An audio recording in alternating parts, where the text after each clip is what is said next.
చంద్రబాబు సీఎంగా బాధ్యతలు తీసుకున్నప్పటి నుండి జగన్నే టార్గెట్ చేస్తున్నారు. దారుణ ఓటమితో దిగాలపడ్డ జగనే లక్ష్యంగా చంద్రబాబు విమర్శలు గుప్పిస్తున్నారు. అధికారంలోకి వచ్చామన్న ఆనందం కూడా లేకుండా ఎందుకు వైసీపీని టార్గెట్ చేస్తున్నారు అన్నది ఇప్పుడు ఆసక్తికరంగా మారింది. అయితే ఈ కామెంట్స్ వెనుక చంద్రబాబు వ్యూహం ఉందనే టాక్ వినిపిస్తోంది. వైసీపీ చిత్తుగా ఓడిపోయినా ఆ పార్టీకి 40% ఓట్లు వచ్చాయి. ఇప్పుడు అవే చంద్రబాబును కలవరపెడుతున్నాయనే ప్రచారం జరుగుతోంది. వైసీపీని పూర్తిగా అణచివేయాలన్నదే చంద్రబాబు ప్లాన్ అనే గుసగుసలు వినిపిస్తున్నాయి. ఇప్పుడు మరి చంద్రబాబు ప్లాన్ వర్కౌట్ అవుతుందా?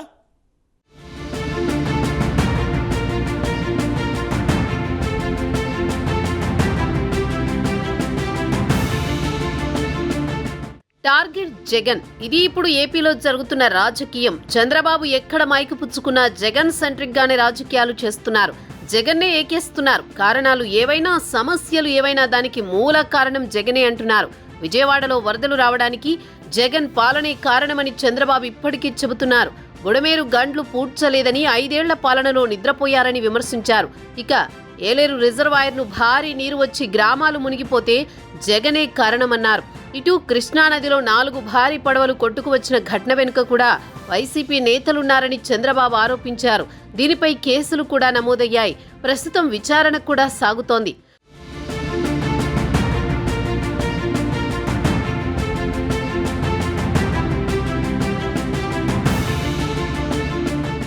సో రాష్ట్రంలో ఎప్పుడు ఏం జరిగినా అంతా జగన్ నామస్మరణే చేస్తున్నారు.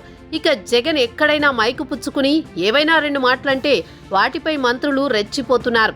తీవ్రస్థాయిలో విమర్శలు గుప్పిస్తున్నారు. బుడమేరు వరదకు, అన్నమయ్య డ్యాంకు ముడిపెట్టి మాట్లాడుతున్నారు.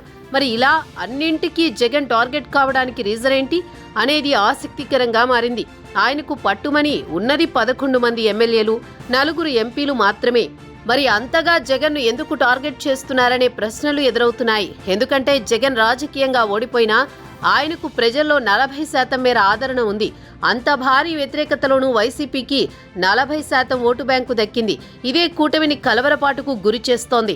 ఈ పరిణామాలతోనే జగన్ చెప్పింది జనాలు నమ్మే అవకాశం ఉంటుందన్న ఆలోచనతోనే చంద్రబాబు వ్యూహాత్మకంగా జగన్ను టార్గెట్ చేసుకున్నారు.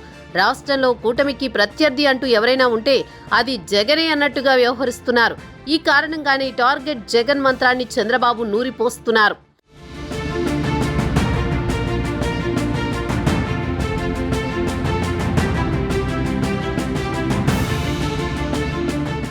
ఈ ఎన్నికల్లో వైసీపీ ఘోర ఓటమిని మూటగట్టుకుంది.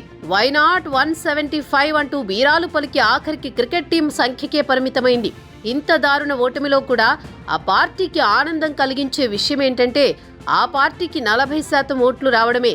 అయితే ఇంత వేవ్లో కూడా వైసీపీకి 40% ఓట్లు రావడం మాత్రం ఆశ్చర్యం కలిగించే విషయమే. ఇప్పుడా ఓటు బ్యాంకుని టార్గెట్ చేస్తోంది కూటమి ప్రభుత్వం. జగన్ మళ్లీ పుంజుకుంటే ప్రమాదమని భావిస్తోంది. అందుకే రాష్ట్రంలో ఏ సమస్య వచ్చినా దానిని జగన్ పాలనకే ముడిపెడుతున్నారు సీఎం చంద్రబాబు. అలా జగన్ని బూచిగా చూపిస్తే జనంలో ఆయనపై ఆదరణ తగ్గుతుందనేది చంద్రబాబు ప్లాన్. ఆ ఓటు బ్యాంకు మొత్తం కూటమి వైపు టర్న్ అవుతుందని ఆలోచనలో ఉన్నారు. అప్పుడు వైసీపీ పూర్తిగా బలహీనపడుతుందని భావిస్తున్నారు. అందుకే చంద్రబాబుతో పాటు మంత్రులు కూడా అప్పటి జగన్నే టార్గెట్ చేస్తున్నారు. అయితే ఇక్కడ కీలకమైన అంశం ఏంటంటే పదే పదే జగన్ను టార్గెట్ చేస్తే ఆ నెగటివ్ ప్రచారం కాస్త పాజిటివ్గా మారే అవకాశం ఉంది.